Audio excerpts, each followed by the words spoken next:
The night Adrian Valente chose his bride, 3 men died before dawn. He didn't pull the trigger. He never did. But their blood painted a message across the city. Betrayal had a price, and he intended to collect. When the Mendez family thought they could trade a political marriage for power, they miscalculated. Adrian didn't negotiate. He conquered. Across the Atlantic, Elena Cruz stood in her family's crumbling estate, unaware that her brothers had just sold her freedom to save their own skins. She would fight, she would rage, but she would come to him anyway, because in Adrian's world, defiance only made the prize sweeter. Before we begin this story of power, obsession, and the dangerous line between hatred and desire, I invite you to stay until the very end. If this tale captivates you, please hit that like button and comment with your city below. I want to see how far Elena and Adrian's story reaches across the world. Now, let's step into the shadows where monsters are made and love is the most dangerous weapon of all. The Valente estate didn't look like a fortress. It looked like old money, the kind that whispered rather than shouted, that killed with signatures instead of bullets. But Adrian Valente knew better than anyone that elegance was just another form of armor. He stood in his study, a crystal tumbler of bourbon untouched in his hand, watching the city lights flicker through floor-to-ceiling windows. Below, New York pulsed with life, oblivious to the shift in power happening 40 stories above. His reflection stared back at him, sharp jaw, dark eyes that revealed nothing, the kind of face that made people look away instinctively. At 34, he'd built an empire that straddled the line between legitimate business and the underworld his grandfather had conquered decades ago. Tonight, that empire had nearly crumbled. "The bodies have been disposed of," Marco said from the doorway. His second-in-command, a man whose loyalty had been tested in blood more times than either of them could count. "Clean, no traces." Adrian didn't turn. "The Mendez family?" "Scrambling. Rafael's been calling every hour. Wants to meet." "Let him wait." Adrian's voice carried the weight of absolute authority. Fear teaches better than conversation. Marco stepped into the room, closing the door behind him. "The alliance was crucial, Adrian. Without the marriage to unite the families, the marriage will happen." Adrian finally turned, and something in his expression made Marco pause. "Just not with Rafael's sister." "Then who?" Adrian smiled, a cold, calculated expression that never reached his eyes. "The Cruz girl. Elena." The name hung in the air like smoke. Marco's surprise was evident, though he tried to hide it. "The Cruz family is barely holding on. What leverage do they? Her brothers are desperate. Desperate men make useful allies." Adrian moved to his desk, pulling out a file thick with intelligence reports. "Mateo and Santiago Cruz have been running their family business into the ground for 3 years. They're drowning in debt to the Bratva, the Triads, and half the loan sharks in Miami. They need protection. And you need a wife who comes from their world but brings no real power to challenge you," Marco said, understanding dawning. "Exactly." Adrian opened the file, revealing photographs of Elena Cruz. She was beautiful in a way that seemed almost defiant. Dark hair that fell in waves past her shoulders, eyes that looked directly at the camera with something between challenge and contempt. The images showed her at charity galas, art gallery openings, always slightly apart from the crowd. She's educated, speaks 4 languages, runs a legitimate import business that's actually profitable, unlike her brother's ventures. On paper, she's perfect. And off paper? Adrian studied one particular photograph. Elena at what looked like a family gathering, her smile not quite reaching her eyes as she stood between her brothers. Off paper, she's been trying to distance herself from her family for years. Moved to Barcelona. Built her own life. She won't come willingly. Then why choose her? The question was valid. Adrian could have any woman in New York with a phone call. Models, actresses, socialites who understood the game and would play their part without complaint. But something in Elena's photograph spoke to him. A steel beneath the beauty, a refusal to simply exist as decoration. "Because the Mendez family betrayed me," Adrian said quietly, his voice dropping to a register that made Marco unconsciously straighten. "They promised unity and delivered treachery. Rafael thought he could leverage our alliance to make moves against me within 6 months. His sister Maria knew. Their father orchestrated it." "You have proof?" Adrian's smile was sharp as broken glass. I have bodies. That's proof enough in our world. He closed the file with a decisive snap. The Mendez family wanted to use marriage as a weapon. So will I. But I'll forge my own alloy. The Cruz brothers get protection, their debts cleared, and legitimacy through connection to my empire. I get a wife with no divided loyalties and send a message to every family from here to Sicily. Cross me, and I'll take everything you thought was yours. Marco nodded slowly. When do we approach them? We don't. Adrian moved back to the window, watching an ambulance weave through traffic below, its lights silent from this height. We let them come to us. Santiago Cruz is 3 weeks from defaulting on a loan that will cost him his kneecaps if he's lucky, his life if he's not. When he's desperate enough, when he's exhausted every other option, someone will whisper my name. Someone will suggest the unthinkable, that Adrian Valente might be interested in an arrangement. And if Elena refuses? Adrian's reflection in the glass showed no emotion. Her refusal is already priced in. She'll fight, she'll rage, she'll hate me with every fiber of her being. He paused, something almost like anticipation flickering in his chest. That's precisely the point. I don't need another empty socialite who sees me as a meal ticket. I need someone strong enough to stand beside me when the next war comes. And it will come, Marco. The Mendez family won't accept this insult quietly. You're courting war to prevent war? I'm courting dominance. Adrian turned, his eyes hard. In 3 months, I want every family in North America to understand that challenging me doesn't just fail. It costs you everything you value most. Rafael Mendez was going to marry his way into my empire. Instead, I'll marry the woman meant for him and make him watch from the ashes of his ambitions. The cruelty of it was elegant in its simplicity, personal enough to wound, strategic enough to strengthen his position. Marco had been with Adrian long enough to recognize the calculation behind every decision, but this felt different, more personal, more dangerous. You know the girl could become a liability, Marco said carefully. If she truly hates you, if she finds allies, then I'll have underestimated her, and I'll deal with the consequences. Adrian's tone suggested the conversation was ending. But I don't think I have. Elena Cruz has spent years trying to escape her family's shadow. She built something real in Barcelona, small, but hers. She values independence above everything else. Taking that from her will hurt more than any physical cage could. That's the point? To hurt her? Adrian considered the question longer than Marco expected. The point is to forge something stronger than mere alliance. Fear, respect, even hatred. These are bonds that don't break easily. They're honest, clean. Love makes people weak, makes them vulnerable. But a partnership built on clear-eyed understanding of power? That's unbreakable. What Adrian didn't say, what he barely admitted to himself as he stared at Elena's photograph one more time before closing it in his desk drawer, was that something about her defiant gaze called to a part of him he'd buried years ago.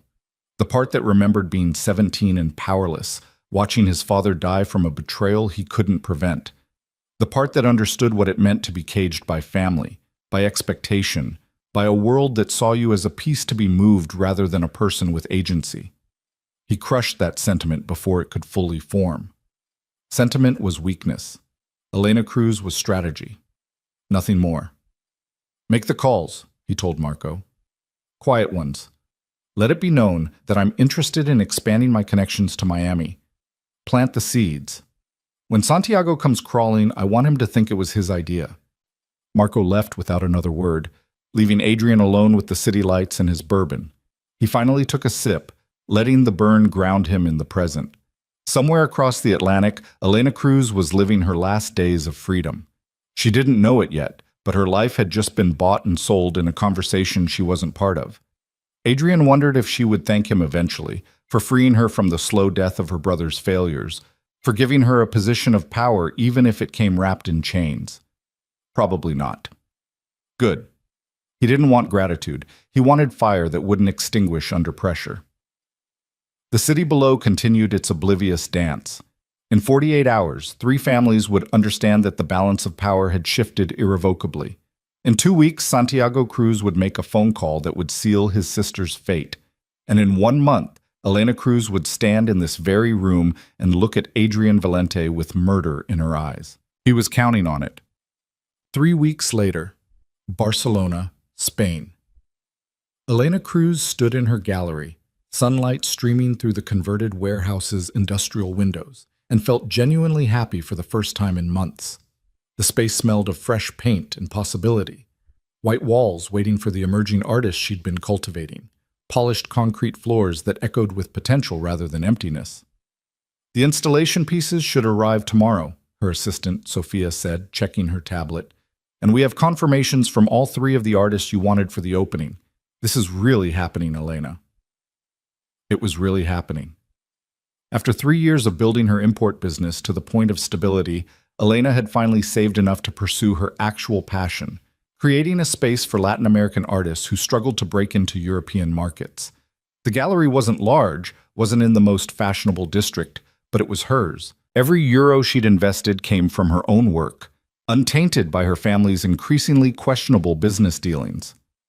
Her phone buzzed. Mateo. Again. Elena ignored it, as she'd been ignoring her older brother's calls for the past week. Whatever crisis had befallen the Cruz family empire this time, she wasn't interested. She'd made that clear when she'd moved to Barcelona, when she'd started using her mother's maiden name for her business, when she'd stopped attending the obligatory family gatherings that always felt more like hostile board meetings than reunions. Sophia's expression shifted to concern. You should probably... No. Elena's tone was gentle but firm. I'm done being my brother's solution to their problems. They made their choices. I made mine. But the phone kept buzzing, and when it finally stopped, it started again immediately, then again. The insistence of it sent a chill down Elena's spine, some instinct inherited from her father. The one who'd built the Cruz empire before Mateo and Santiago had started dismantling it through arrogance and poor decisions. I'll be right back, Elena said, stepping into her office and closing the door. She answered on the next ring. Mateo, I'm working. Thank God. Her brother's voice was ragged, desperate in a way that made Elena's stomach clench. Elena, I need you to listen, please. Just listen. What happened?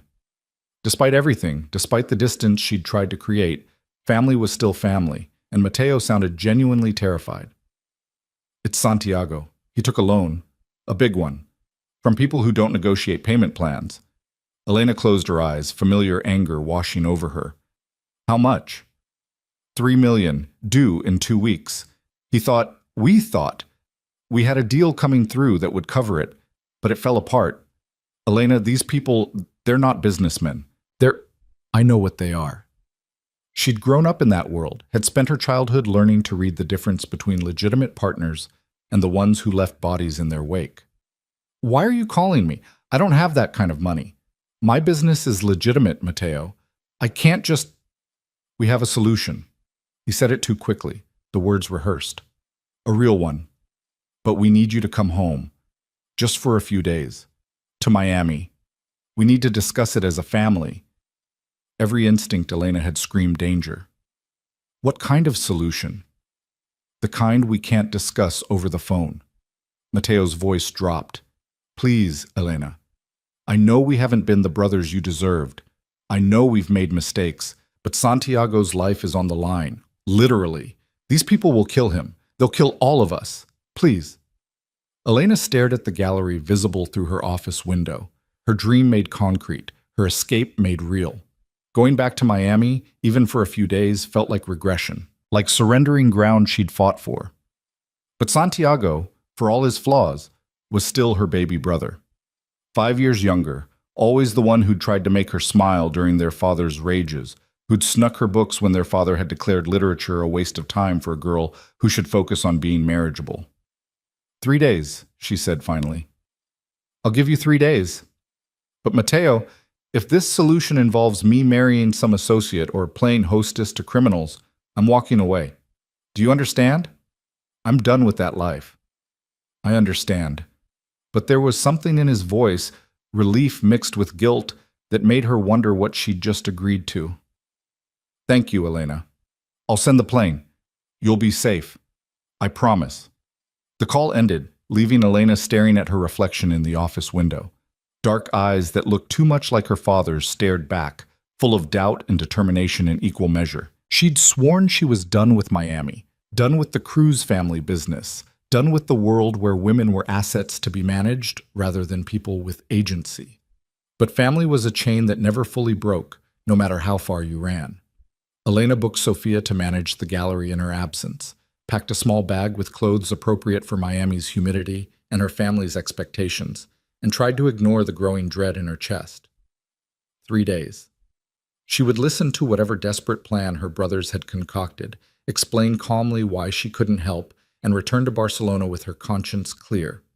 The universe, she would learn, had other plans.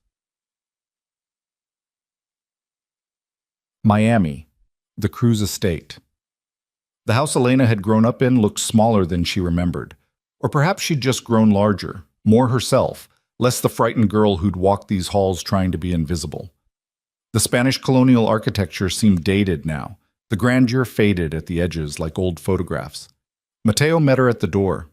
Her oldest brother looked like he'd aged a decade in the 3 years since she'd seen him, new lines around his eyes, gray threading through his dark hair. He tried to hug her, but Elena kept it brief, professional. "Where's Santiago?" She asked. "Inside, with our guest." Mateo's expression was carefully neutral. "Elena, before you see him, I need you to understand—" "Who's here, Mateo?" He opened his mouth, closed it, then simply gestured toward the study. "It's better if you hear it from all of us." The dread that had been building since Barcelona crystallized into certainty. Whatever was happening, it was worse than she'd imagined. Elena followed her brother through the house, her heels clicking on tile that needed replacing, past furniture that had been expensive once but now just looked tired. The study door was open. Santiago stood by the window, his young face drawn with stress. And seated in their father's old chair, looking perfectly at ease in a space that should have been hostile territory, was a man Elena didn't recognize but instinctively understood. Power. That's what she saw first. Not the tailored suit that probably cost more than her monthly gallery rent, not the handsome face that could have belonged to a model if not for the predatory stillness in his eyes. Just power, concentrated and controlled, wrapped in human form. "Elena." Santiago moved toward her, but she held up a hand, stopping him. Her eyes never left the stranger. "Who are you?" The man stood with fluid grace, and Elena registered his height, easily 6'2", built like someone who understood violence intimately. "Adrian Valente, your brothers have told me a great deal about you." The name meant nothing to her, but the way Mateo and Santiago reacted, the way they seemed to shrink slightly in his presence, told her everything she needed to know. This was the solution. This man, with his cold eyes and colder smile, was how her brothers intended to save themselves. "Get out," Elena said quietly. Adrian's eyebrows rose fractionally. "I'm sorry?" "You heard me." She turned to her brothers, fury building in her chest like a wave. "Whatever deal you think you're making, whatever you've promised this man, I'm not part of it. I told you, Mateo. I'm done." "Elena, please," Santiago started. "No." Her voice cracked like a whip. "I came home because you said your life was in danger. I came because I'm not heartless enough to let you die for your stupidity, but I will not be sold like livestock to clean up your mess." "Sold?" Adrian spoke the word thoughtfully, as if tasting it. Such a crude term for what I'm proposing. Elena finally looked directly at him, meeting those dark eyes without flinching. "And what exactly are you proposing, Mr. Valente?" "A marriage." He said it simply, as if discussing a stock purchase. "Legal, binding, and beneficial to all parties involved. Your brothers receive protection, their debts cleared, and access to resources that will stabilize their business interests. You receive security, status, and everything you could want, within reason. Except freedom. Freedom is overrated." Adrian moved closer and Elena fought the urge to step back. "You've been running for 3 years, Elena, running from your family, from your heritage, from the reality of who you are. I'm offering you a chance to stop running, to embrace your position and wield real power instead of pretending you can escape your bloodline by selling art in Barcelona." The casual dismissal of everything she'd built ignited something dangerous in Elena's chest. "You know nothing about me. I know you're 28 years old, and still trying to prove something to a dead father who never valued you anyway. Adrian's voice was clinical, precise. I know you speak Spanish, English, Portuguese, and French. I know you graduated top of your class in art history and business, that you could have worked anywhere but chose the smallest possible stage because you were afraid of being consumed by something larger. I know you're brave enough to defy your family, but not brave enough to truly leave them behind. Otherwise, you wouldn't be here right now. Each word landed like a blade. Elena felt stripped bare, exposed. How dare you? I dare because I own the truth. Adrian was close enough now that she could see the flecks of amber in his dark eyes, could smell expensive cologne mixed with something sharper, danger maybe, or just absolute confidence. Your brothers came to me. They offered you as collateral for their lives. I could have demanded anything, silent obedience, complete submission, a decoration for my arm and nothing more. Instead, I'm offering you a partnership. Partnership. Elena laughed, sharp and bitter. That's what you call forcing someone into marriage? I call it reality. Adrian's expression didn't change. Your brothers will die without my intervention. You know this. The people they owe don't negotiate. They collect in blood. I can stop that with a phone call. All it costs is you. All it costs is my entire life. Your life was already spoken for. His voice dropped lower, almost intimate. The moment your brothers started making deals they couldn't keep, the moment they tied the crew's name to debts that would bury them. You were always going to pay for their failures, Elena. I'm just offering you a chance to pay on your terms. These aren't my terms. Then name yours. Adrian stepped back, giving her space, his demeanor shifting to something almost like respect. Tell me what you want. What would make this arrangement tolerable for you? Elena stared at him, searching for manipulation, for the angle. But his expression was genuinely curious, as if her answer actually mattered. Behind her, she could feel her brothers holding their breath, waiting. I want my gallery, she said finally, in Barcelona, funded and protected. I want autonomy over my schedule, my work, my life.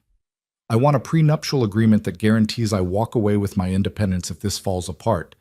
And I want your word that my brothers will never use me as leverage again. Adrian considered each demand, his face unreadable. Then he nodded once. Done. With one addition. Of course there's an addition. A ghost of a smile touched his lips. You will fulfill the duties expected of a wife in my world. Public appearances, certain social obligations, presenting a united front when necessary. But in private, you'll have the space you require. I'm not interested in a prisoner, Elena. I'm interested in a partner strong enough to stand in the fire with me. Why? The question escaped before she could stop it. Why me? You could have anyone. Why choose someone who will fight you every step of the way?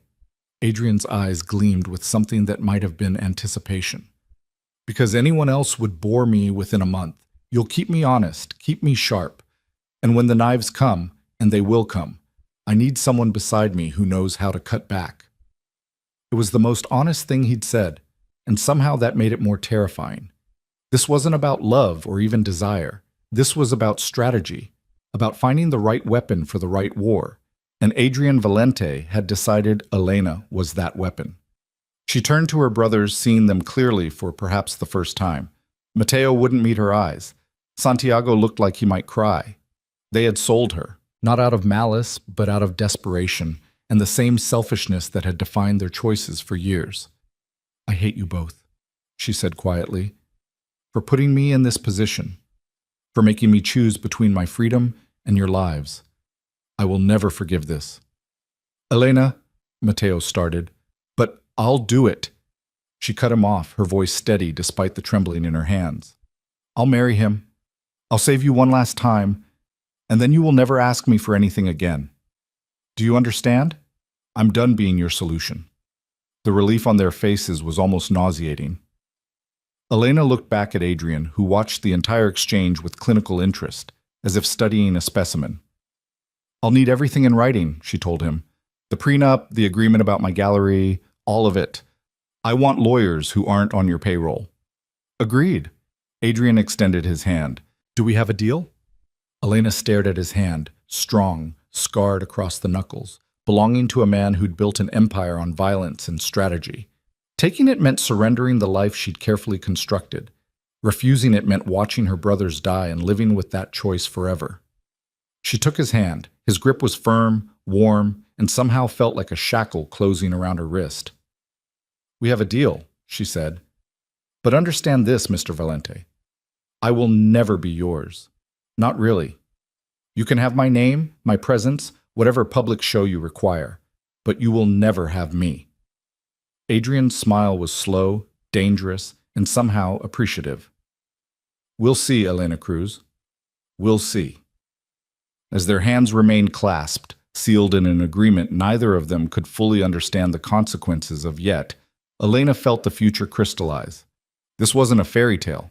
There would be no rescue, no magical escape. This was a transaction that would bind her to a man who viewed human beings as chess pieces and power as the only currency that mattered. But if Adrian Valente thought she would simply surrender to her fate, he was about to learn exactly how wrong he'd been about who he was dealing with. The war between them had just begun. The flight to New York happened so quickly that Elena barely had time to process what she'd agreed to. One moment she was standing in her family's study, her hand still warm from Adrian's grip, and the next she was being ushered into a private car, then onto a jet that made her brother's occasional chartered flights look like budget airlines.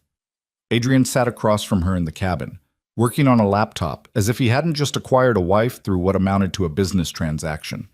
Elena watched him, studying the man who would legally own her in less than a week. His focus was absolute, eyes scanning documents, fingers moving across the keyboard with practiced efficiency. He hadn't spoken to her since they'd left Miami, hadn't acknowledged her presence beyond a brief gesture toward the seat she now occupied.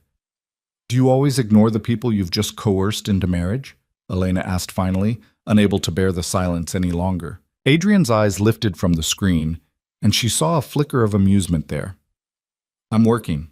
You're free to do the same, or sleep, or drink. There's a full bar. You're not a prisoner, Elena. Aren't I?" "No." He closed the laptop with a soft click. "A prisoner has no choices. You made yours. Now you're living with the consequences, just like everyone else in the world." Elena leaned forward, anger giving her courage. "You manipulated the situation. You knew exactly what pressure points to exploit." "Yes." Adrian didn't even pretend to deny it. "That's what intelligent people do. They assess a situation, identify leverage, and use it to achieve their objectives. You would have done the same in my position." "I would never, wouldn't you?" He tilted his head, studying her with those unsettling dark eyes. "If someone threatened your gallery, threatened everything you'd built, and you had the power to stop them by making a strategic alliance, you're telling me you wouldn't consider it?" Elena opened her mouth to argue, then closed it. Because he was right, and they both knew it. She would have fought with everything she had to protect what mattered to her. Adrian had simply fought with more resources and fewer scruples. "The difference," she said carefully, "is that I wouldn't pretend it was anything other than what it is. You talk about partnership and standing in fire together, but we both know this is about control, about you winning whatever game you're playing with the people who crossed you." Something shifted in Adrian's expression, not quite approval, but close. "You're smarter than your brothers gave you credit for. Yes, this serves my purposes beyond simply acquiring a wife. The Mendez family thought they could outmaneuver me. Taking you sends a message about the price of betrayal." "So I'm a message." Elena's voice was flat, empty. "A statement written in someone else's life." "You're a lot of things." Adrian stood, moving to the bar and pouring 2 glasses of wine without asking if she wanted one. "A message, yes, but also a legitimate partner in building something larger than either of us individually. The families that matter will see our union as a consolidation of power between New York and Miami. They'll have to recalculate their positions, their alliances. That creates opportunities." He handed her a glass. Elena took it but didn't drink, watching as he settled into the seat beside her instead of across from her. Close enough that she could feel the heat of him, smell that expensive cologne mixed with something else. Leather, maybe? Or just the scent of controlled danger. "And what do I get from these opportunities?" she asked. "Besides the gallery you've already agreed to fund. Access." Adrian swirled his wine, eyes distant, as if seeing possibilities she couldn't yet imagine. You think you know the art world, Elena? You've been playing in the shallow end. The real collectors, the ones who shape culture and move markets, they exist in circles you couldn't touch from Barcelona. But as my wife, you'll have access to private collections that would make your gallery artists weep. You'll have the resources to do more than showcase emerging talent. You'll have the power to make or break careers. Elena hated that the offer tempted her, hated that part of her brain was already calculating what she could accomplish with that kind of access, that level of legitimacy. And all it costs is my soul. Your soul was already compromised the moment you were born a Cruz. Adrian's voice was matter of fact, not cruel.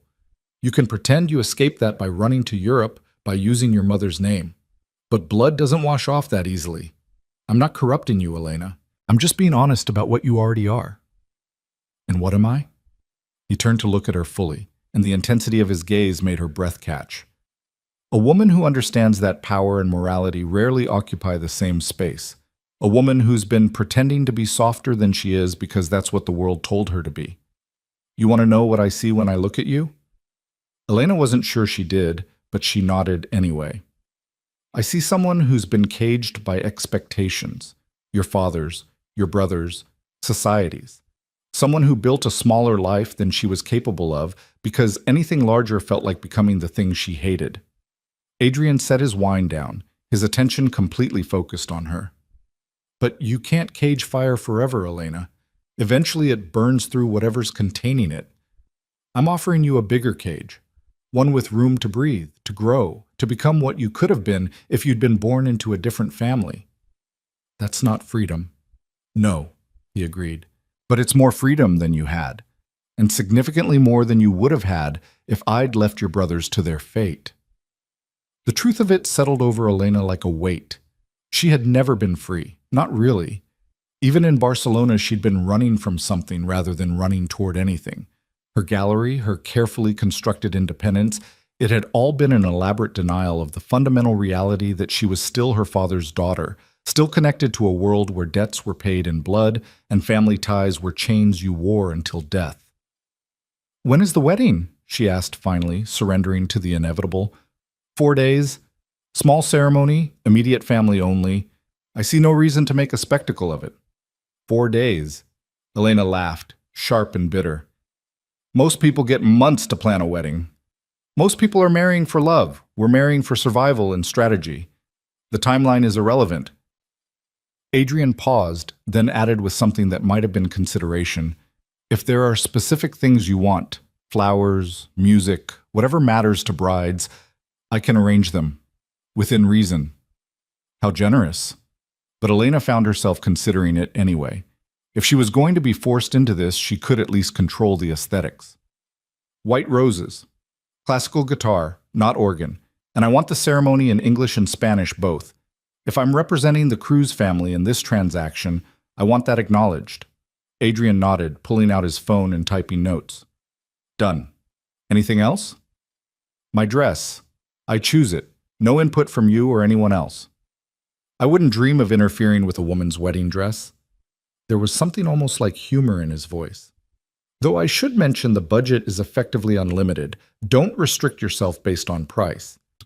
Elena stared at him, trying to reconcile the man who spoke so casually about unlimited budgets with the man who had essentially purchased her from her brothers. Do you actually care what I wear? I care that you look like you belong at my side. Adrian met her eyes directly. Aesthetics matter in our world, Elena. They communicate power, confidence, legitimacy. You could show up in burlap and I'd still marry you, but you'd be doing yourself a disservice. These people will judge you on appearance first, substance second. Give them nothing to criticize. It was practical advice delivered without condescension. Elena realized with some surprise that Adrian seemed to actually want her to succeed in her new role, even if his motivations were entirely selfish.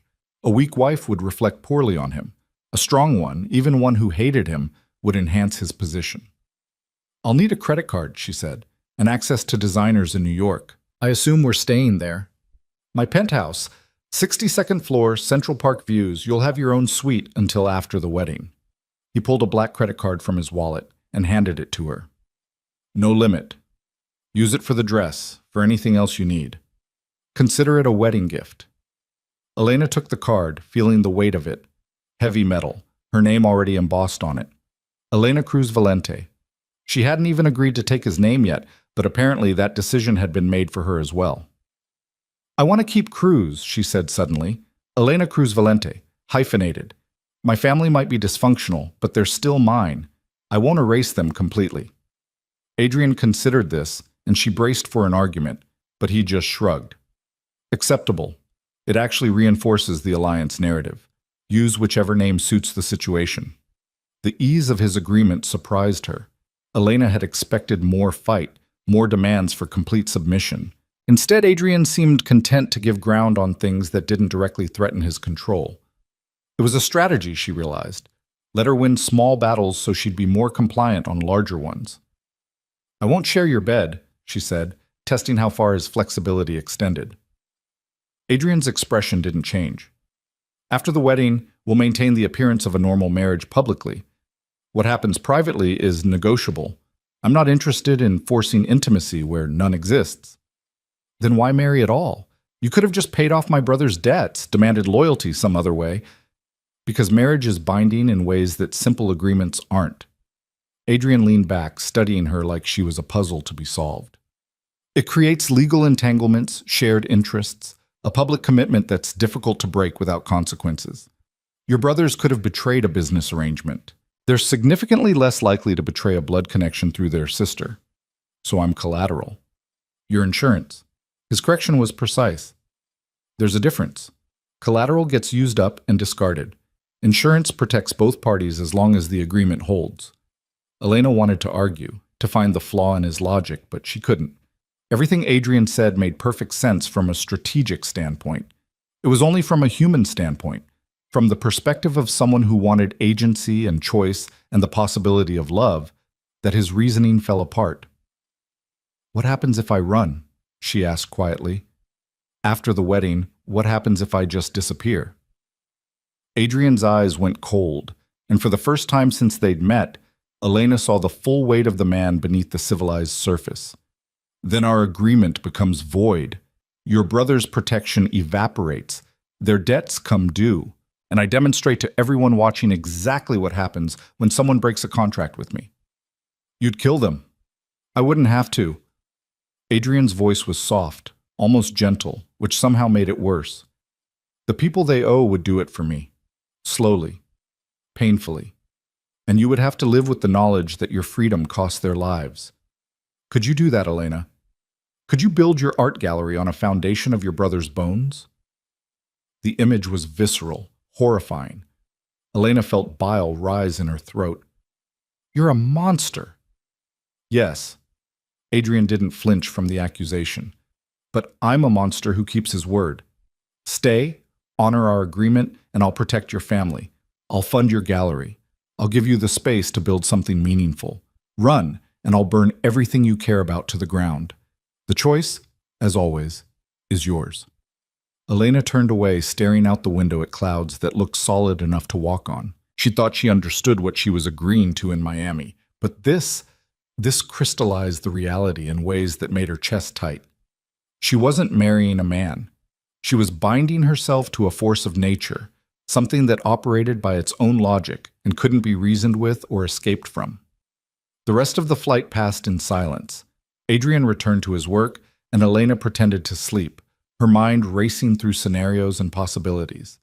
Every escape route she imagined ended with someone she loved paying the price.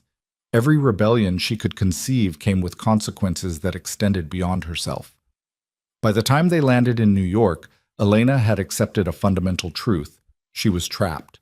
Not by physical chains or locked doors, but by something more insidious, responsibility, guilt, and the love she couldn't quite kill for brothers who'd betrayed her. The city that greeted them was nothing like Miami. New York moved faster, harder, with an energy that felt almost aggressive. Adrian's car met them at a private terminal, a sleek black SUV with windows tinted so dark Elena couldn't see out properly. The driver, a massive man with scars on his knuckles and eyes that never stopped moving, loaded their bags without a word. "That's Victor," Adrian said as they settled into the back seat. Head of my security team. Anything you need that I can't provide, he can. Elena glanced at Victor's reflection in the rearview mirror. He looked like he could snap her in half without breaking a sweat. I need a bodyguard? You need protection. Adrian's tone suggested there was a difference. You're about to become one of the most valuable targets in New York, Elena. Every enemy I've made, every rival looking for leverage, you represent opportunity. Victor and his team will keep you safe. How comforting. But Elena's sarcasm faltered as the reality sank in. She hadn't just agreed to marry Adrian Valente. She'd agreed to enter a world where her life had value only as a bargaining chip, where every interaction could be a threat. And if I want to go somewhere, the gallery, shopping, anywhere, you tell Victor. He coordinates with my schedule and the security team. If I clear it, you go. If I don't, you stay. Elena's hands clenched in her lap. So I am a prisoner. Adrian sighed, and for the first time he sounded almost tired. You're a woman entering a war zone, Elena. The rules aren't designed to control you. They're designed to keep you alive. Rafael Mendez isn't going to take our marriage quietly. His pride won't allow it. And there are others, families and organizations that will see our union as a shift in the balance of power. Some will want to ally with us. Others will want to test our strength. Until the dust settles, until everyone understands that touching you means dying, you need protection. And how long will that take? Months? Maybe a year. Adrian's expression was grim. Welcome to my world, Elena. It's not pretty, but it's honest. No one here pretends to be civilized. We're all just monsters wearing expensive suits. The penthouse, when they finally arrived, was everything Elena expected and nothing she wanted. 62nd floor, floor-to-ceiling windows overlooking Central Park, furniture that looked like it belonged in a museum. The space was beautiful in the way that glaciers were beautiful, cold, pristine, untouchable. Your suite is through there. Adrian gestured to a hallway. Bedroom, bathroom, walk-in closet, sitting room, everything you need. My suite is on the opposite side of the penthouse. We share the main living spaces, kitchen, dining room, the library. Elena walked through the indicated door and found herself in what amounted to a luxury apartment within the apartment. The bedroom alone was larger than her entire Barcelona flat. The bathroom had a tub big enough to swim in. The closet was empty except for a few items that were clearly new, robes, slippers, basic clothing in her size. How did you know my sizes? She called out. Adrian appeared in the doorway, leaning against the frame with casual elegance. I make it my business to know everything about the people who matter to me. Your dress size is 6, shoes are 7.5. You prefer silver jewelry to gold, contemporary art to classical, and you take your coffee black with 1 sugar. The level of detail was invasive and somehow flattering in equal measure. You had me investigated. Thoroughly. Adrian didn't apologize. I don't make billion-dollar decisions without research. And make no mistake, you're an investment. I needed to know what I was acquiring. I'm not a company you bought. No. His eyes traveled over her, assessing in a way that made her skin prickle. You're significantly more complicated than a company, and potentially more valuable if you play your role correctly. Elena turned away, examining the closet because it was easier than looking at him. When do I meet your family? You don't. The flatness in his voice made her turn back. My father is dead. My mother lives in Italy and we don't speak. I have a younger sister, Sophia, but she's not involved in the business. This marriage is about my interests, not family approval. There was a story there, pain buried deep beneath the clinical detachment. Elena filed it away, a small crack in the armor she might be able to exploit later. So no one will object to you marrying a stranger? The people whose opinions matter already know. Marco, my second, approves of the strategic value. The board of my legitimate businesses will see it as positive networking. And the families who operate in the shadows? Adrian smiled without warmth. They'll understand exactly what this marriage means, and they'll adjust their positions accordingly. A phone buzzed. Adrian pulled it out, read something that made his jaw tighten. I need to handle something. Victor will be outside if you need anything. Don't leave the penthouse without him. Where are you going? To remind someone why they should have stayed in their lane. Adrian was already moving toward the door. I'll be back before dinner. We'll discuss the wedding details then." He was gone before Elena could respond, leaving her alone in a gilded cage 62 stories above a city that suddenly felt very hostile. She moved to the windows, looking down at Central Park spread out like a green sanctuary in the concrete jungle. People moved through it like ants, oblivious to the woman watching from above, trapped in luxury she'd never asked for. Elena pressed her palm against the glass, feeling the coolness of it, imagining she could feel the city's pulse through the barrier. 4 days until the wedding. 4 days until she legally bound herself to a man who saw her as strategy, as insurance, as investment. 4 days to figure out how to survive in a world where power was the only currency and love was a liability she couldn't afford. Her reflection stared back at her, dark hair, dark eyes, her mother's delicate features overlaid on her father's stubborn jawline. She looked like a woman on the edge of something, balanced between who she'd been and who she was being forced to become. "I won't break," she told her reflection. "Whatever he thinks he's bought, whatever game he thinks he's playing, I won't break." But even as she said it, Elena wondered if she was lying to herself. Because Adrian Valente didn't seem interested in breaking her.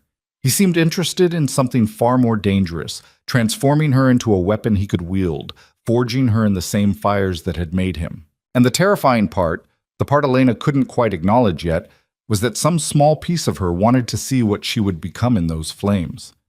Wanted to know if she was as strong as Adrian seemed to believe, or if she was just another woman who would shatter under pressure she'd never been built to withstand.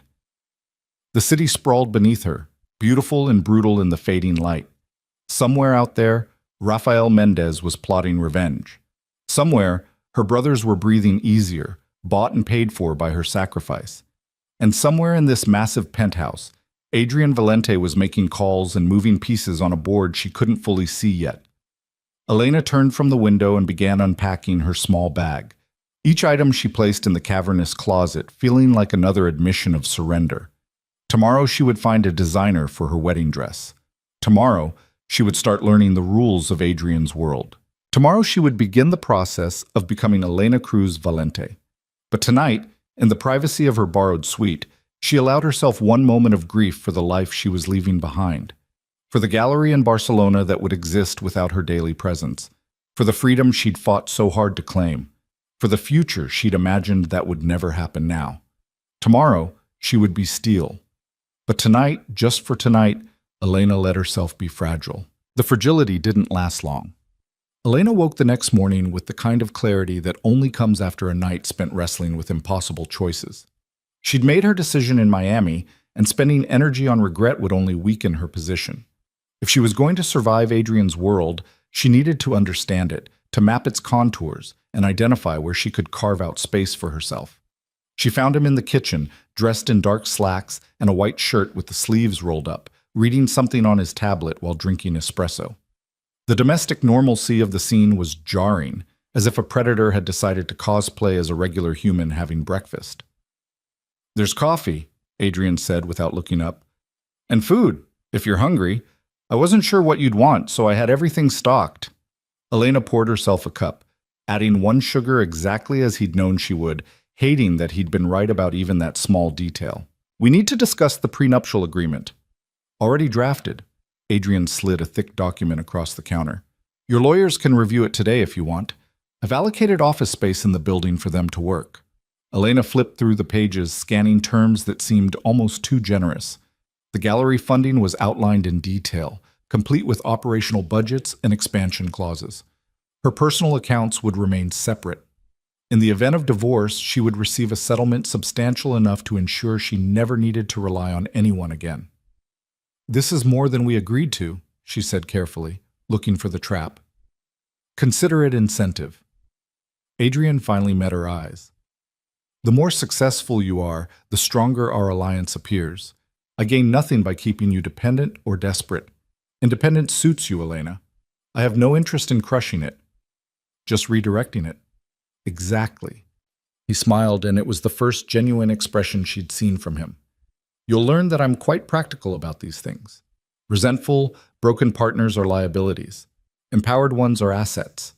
Which would you prefer to be?" Elena studied the document again, her legal training from her business degree helping her parse the language. Everything seemed legitimate, almost shockingly fair given the circumstances. What's the catch? No catch, just reality. Adrian stood, moving around the counter until he was close enough that she had to tilt her head back to maintain eye contact. You honor the marriage publicly, you fulfill your obligations, and you get everything outlined in that contract. You betray me, you run, you do anything that damages my interests, and the agreement becomes void. Simple cause and effect. You make it sound so reasonable. It is reasonable. His hand came up, and Elena forced herself not to flinch as he tucked a strand of hair behind her ear. The gesture was oddly intimate, possessive. I'm not your enemy, Elena. I'm the person standing between you and a world that would devour you without a second thought. The sooner you accept that, the easier this becomes. Elena stepped back, breaking the contact. Don't touch me like that. Like what? Like you have the right. Like this is real. Her voice was sharper than she intended. We can pretend in public, but here, in private, I need boundaries. I need something that's still mine. Adrian considered this, his expression unreadable.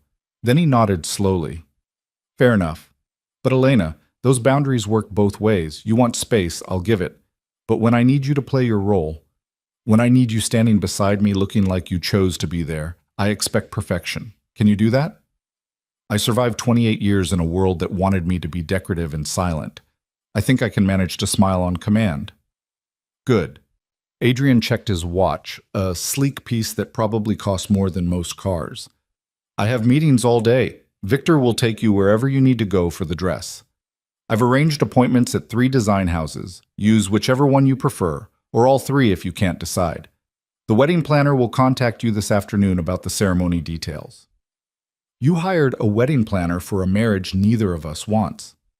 I hired a wedding planner because I don't have time to coordinate flowers and music, and neither do you. Adrian grabbed his jacket from the back of a chair. Like I said, Elena, aesthetics matter. This wedding will be photographed, discussed, analyzed. We give them nothing to criticize. He was gone before she could respond, leaving Elena alone with her coffee and a prenuptial agreement that was somehow more disturbing for being fair than it would have been if it were exploitative. She spent the next hour reading every clause, every subclause, looking for hidden traps.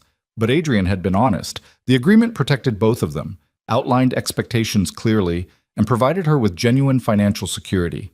It was the security that bothered her most, because it meant Adrian expected this to last, expected her to settle into this role and make it real. The prenup wasn't designed for a short-term arrangement. It was structured for a lifetime. Victor knocked precisely at 9. Mrs. Valente, the car is ready? It's Cruz, Elena corrected automatically. Or Cruz Valente, if you must. But not just Valente. Not yet. The big man's expression didn't change. Yes, ma'am. The car is ready when you are. The first design house was in Soho, all-exposed brick and avant-garde aesthetics.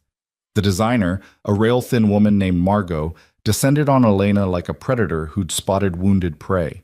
Adrian called personally, Margot said, circling Elena with an assessing eye that missed nothing. He said you have exquisite taste and complete autonomy over the design. That's rare for his type of arrangement. Elena heard the judgment in her voice, the assumption that she was just another trophy being polished for display. What exactly do you think you know about our arrangement? Margot had the grace to look slightly embarrassed. I apologize, that was inappropriate. Let's focus on making you the most beautiful bride in New York, shall we? They spent 2 hours looking at designs, discussing fabrics and cuts, and the silhouette Elena wanted to project.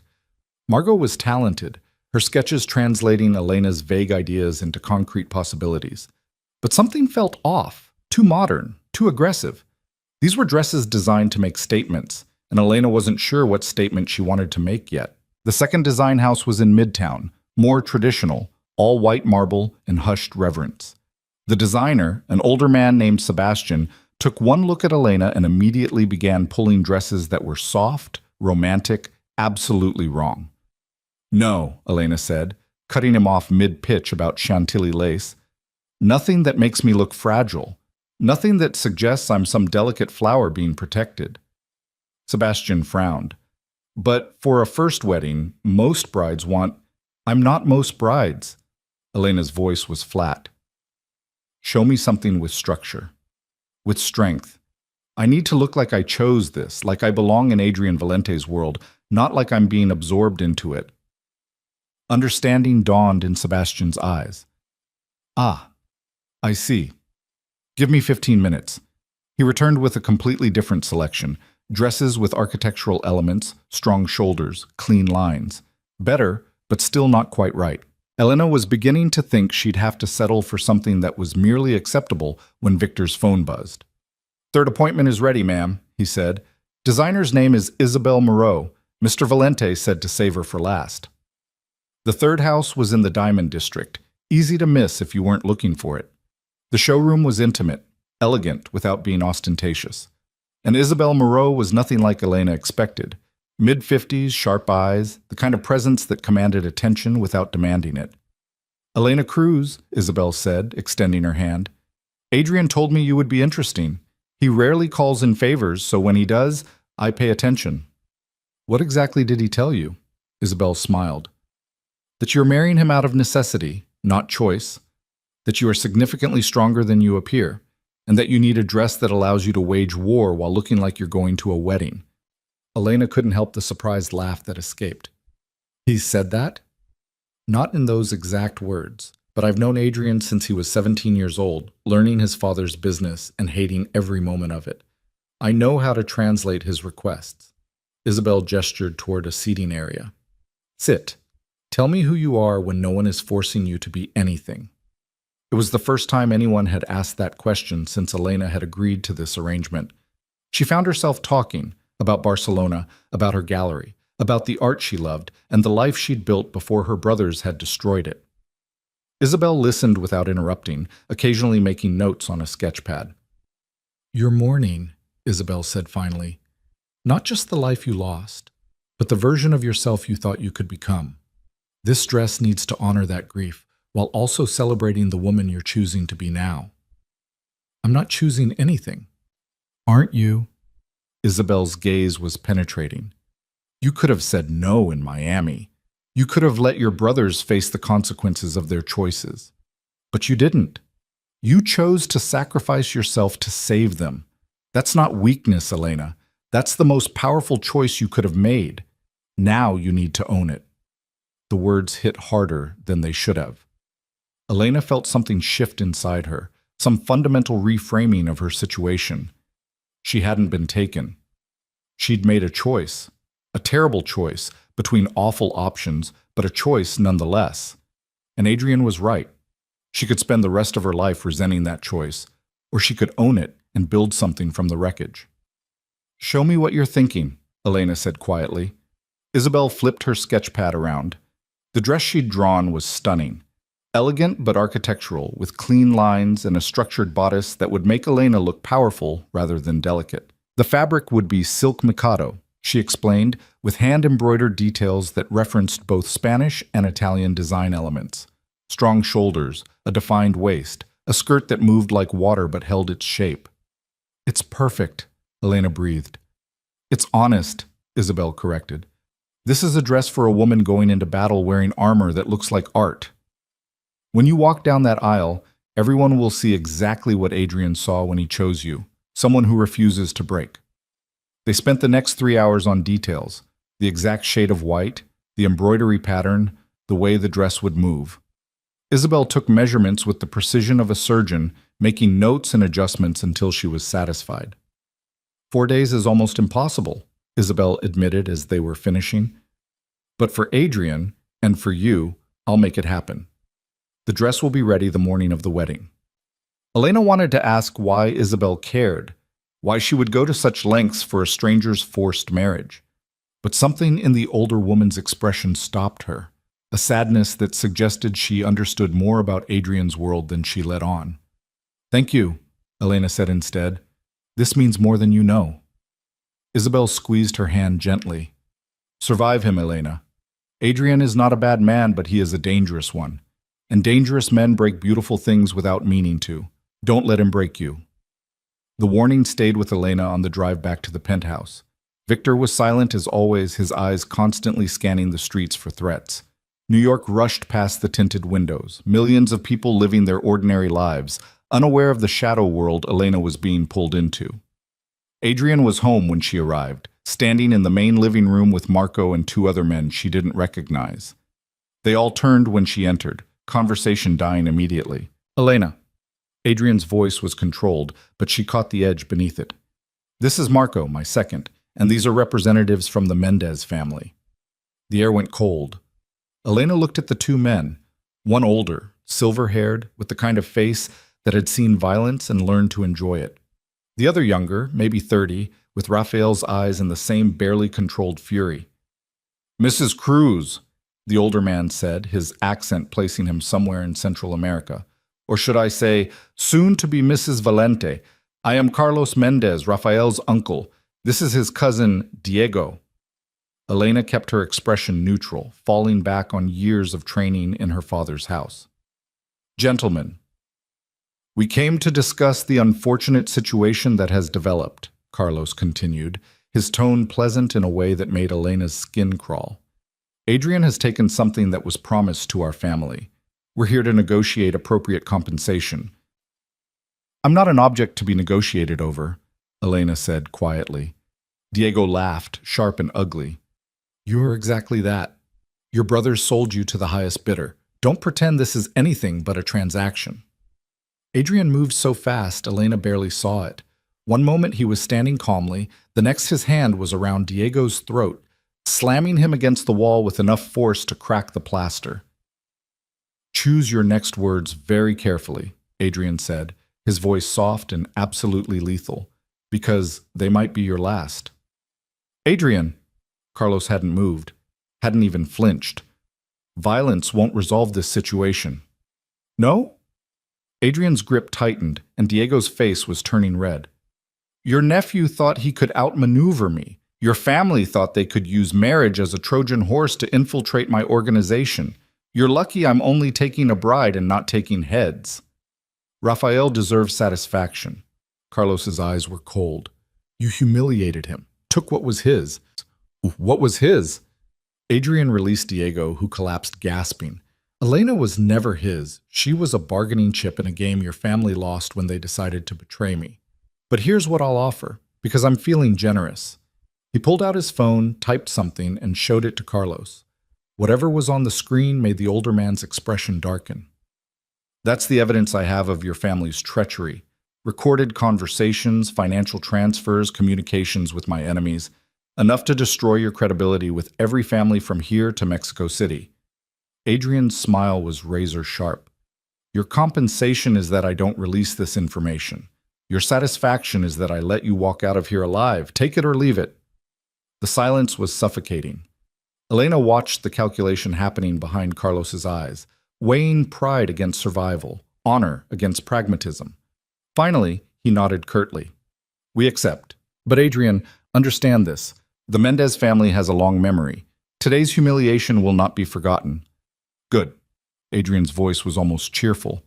Remember it every time you think about crossing me again. Remember what it cost you. And remember that I could have taken so much more. Marco escorted the Mendez men out, leaving Elena alone with Adrian. The violence that had filled the room moments before still lingered, making the air feel charged and dangerous. You didn't need to defend me like that, Elena said finally. Adrian turned to look at her, and she saw something feral in his eyes, something that hadn't quite settled back into civilized restraint. Yes, I did. You're mine now, Elena. Mine to protect. Mine to defend. Anyone who disrespects you disrespects me, and I don't tolerate disrespect. I'm not yours.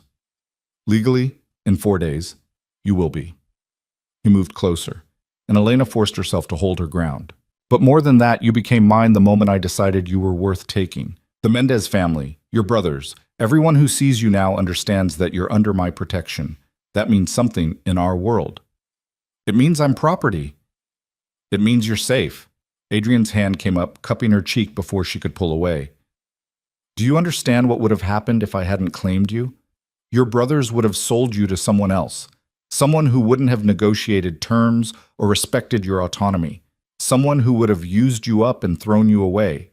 At least with me, you get a prenup and a gallery and the chance to build something real. Elena jerked away from his touch. Don't pretend you did this for my benefit. I didn't. I did it for mine. But that doesn't make it less true. Adrian's expression shifted to something almost like frustration. Why can't you see that we're both trapped, Elena? You by your family's debts, me by the need to maintain power in a world that sees any weakness as an invitation to attack. We can hate our cages, or we can make them bigger. I'm offering you the second option. By taking away my choice. You never had a choice. Adrian's control cracked, just slightly, letting real emotion bleed through. That's what you don't understand. You were born into this world. You can run to Barcelona, you can change your name, you can pretend you're something other than your father's daughter, but the truth doesn't change. Someone was always going to use you as a pawn. I'm just better than the alternatives. The honesty of it was brutal, and Elena hated that she couldn't argue, because he was right. Her father had been preparing to marry her off before he died. Her brothers had done it anyway. Even if Adrian hadn't intervened, some other powerful man would have seen opportunity in the Cruz family's desperation. I found a dress, she said, changing the subject because she couldn't bear the weight of this truth anymore. Isabel Moreau is making it. Adrian's expression softened fractionally. Isabel is excellent. She'll make you something worthy of the woman you are. And what woman is that? Someone stronger than she realizes. Someone who terrifies me slightly, if I'm being honest.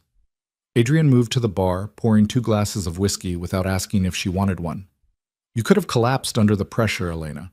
You could have become bitter and broken. Instead, you're standing here arguing with me, negotiating for space, refusing to simply surrender. Do you know how rare that is?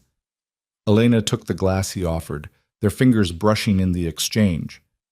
Is that why you chose me? Because you thought I'd fight? Partly. Adrian took a long drink, his eyes distant. But also because I saw something of myself in you. That rage at being trapped by circumstances you didn't choose.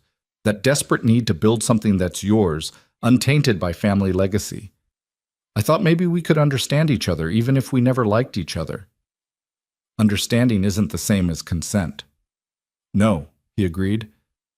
But it's a start. And Elena, whether you believe me or not, I want you to thrive in this arrangement. A resentful, diminished wife serves no purpose. A powerful one who stands beside me because she chooses to, even if that choice is made from limited options, that's worth everything. Elena studied him, trying to reconcile the man who'd just threatened to kill someone for insulting her with the man now speaking about wanting her to thrive. Adrian Valente was a contradiction wrapped in expensive suits and lethal capability, and she was beginning to realize that understanding him might be the key to surviving him. The wedding planner called, she said. Everything is arranged. White roses, classical guitar, bilingual ceremony exactly as I requested. Good. Adrian's phone buzzed and he glanced at it with a frown. I need to handle something. Will you be all right here? Where else would I go? The question hung between them, highlighting the fundamental truth of her situation. She could leave the penthouse, could technically go anywhere in the city, but without Adrian's protection, without his name and resources, she would be vulnerable in ways she was only beginning to understand. I'll be back for dinner, Adrian said, already moving toward the door. We should probably eat together, start getting used to appearing as a couple. He left before Elena could argue, and she found herself alone again in the massive penthouse. She wandered through the space, examining the art on the walls, real pieces, museum quality, chosen with care rather than just for investment value. Adrian had taste, she realized. Beneath the cold calculation was someone who appreciated beauty, who understood the power of visual expression. The library drew her in, walls lined floor to ceiling with books. Not just business texts or legal references, but fiction, philosophy, art history. Elena pulled out a volume on Baroque painting and found margin notes in handwriting she recognized from the prenup, Adrian's precise script, making observations and connections. She was still reading when he returned hours later, the sun having set without her noticing. Adrian paused in the library doorway, taking in the scene of her curled in his chair with his book. Finding anything interesting? He asked. Elena held up the volume. You have good taste and better commentary. This observation about Caravaggio's use of shadow as metaphor is actually quite insightful. Careful, Elena. You almost sounded like you were complimenting me. I'm complimenting whoever wrote these notes. If that happens to be you, so be it. She set the book aside. You studied art? My mother insisted, said that men who only understood money became monsters. Adrian's expression turned distant. She was right, mostly, though studying art didn't prevent me from becoming what I am. And what are you? He met her eyes directly. A monster who appreciates beauty. A killer who understands the value of creation.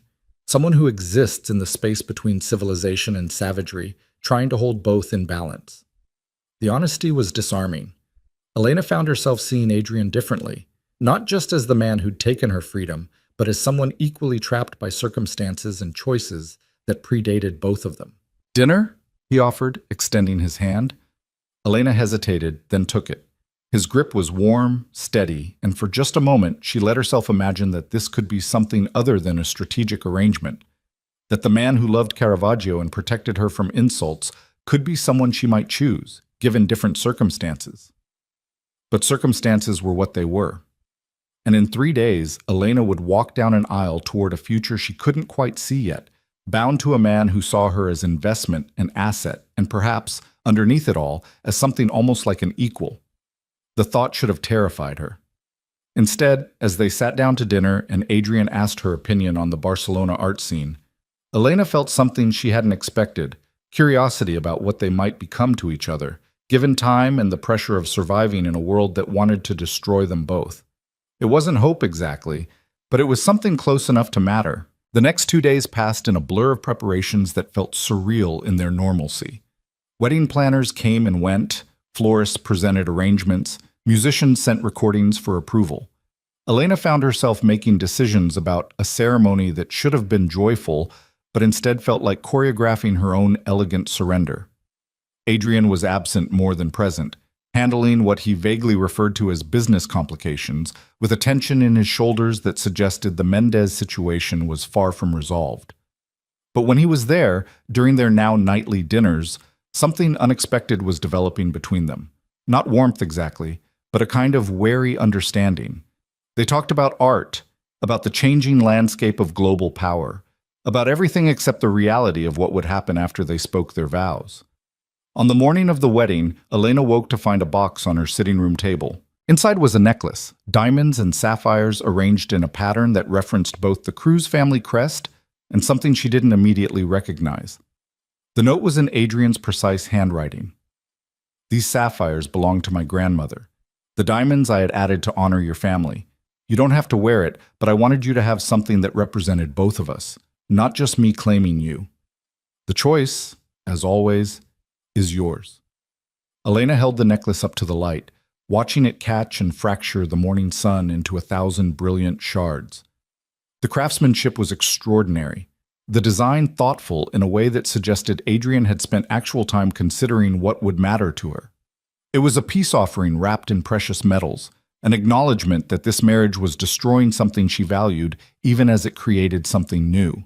She was still holding it when Isabel arrived with the dress, accompanied by a small army of assistants who transformed Elena's suite into a makeshift salon. The designer took one look at Elena's face and immediately understood. He gave you jewelry, Isabel said, not quite a question. His grandmother's sapphires. Elena set the necklace down carefully. Modified to include my family's symbols. That sounds like Adrian. Grand gestures that are actually quite personal if you know how to read them. Isabel began unpacking the dress with reverent care. He's terrified, you know. Elena laughed without humor. Adrian Valente doesn't get terrified. He's the one who terrifies other people. He's terrified of failing you. Isabel's tone was matter-of-fact. I've known him since he was barely more than a boy, remember? I saw him after his father died, saw him build an empire from grief and rage. He's never let anyone close enough to fail. But you? You matter in a way that makes him vulnerable, and vulnerability is the one thing Adrian has spent his entire adult life avoiding. I'm a strategic acquisition. He said so himself. Yes, he would say that. Isabel smiled sadly. Because admitting that he chose you for reasons beyond strategy would mean acknowledging that he's human underneath all that armor. And Adrian stopped believing in his own humanity a long time ago. Before Elena could respond, the door opened and Sofia appeared, her assistant from Barcelona looking completely out of place in the elegant penthouse suite. Sofia? Elena was on her feet immediately. What are you doing here? Mr. Valente flew me in.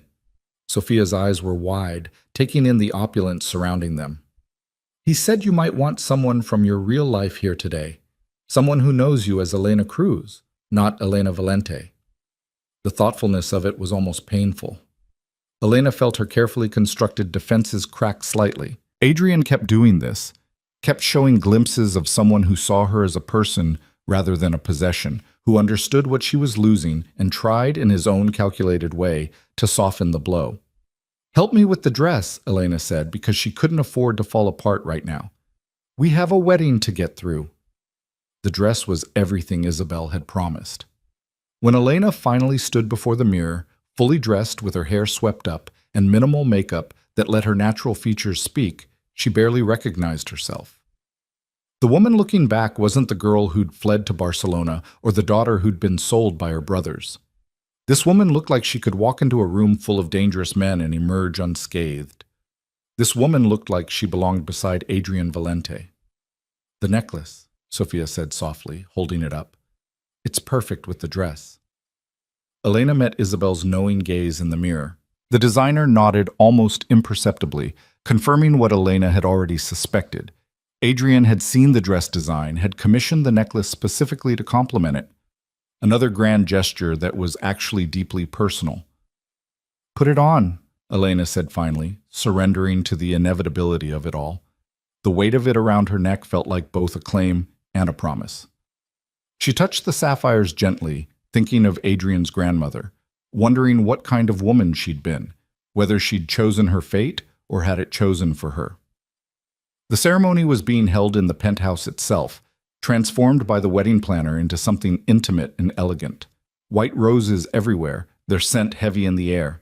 Classical guitar playing softly from speakers hidden throughout the space. The guest list was tiny. Marco and a few of Adrian's key associates, Mateo and Santiago looking uncomfortable in their formal wear, and a handful of people Elena didn't recognize but who radiated the same controlled danger that surrounded Adrian. Victor appeared at her door precisely on time. Mr. Valente is ready when you are, ma'am. Elena took a final look at herself in the mirror. This was it. The moment where she stopped being just Elena Cruz and became something new, something she couldn't fully predict yet.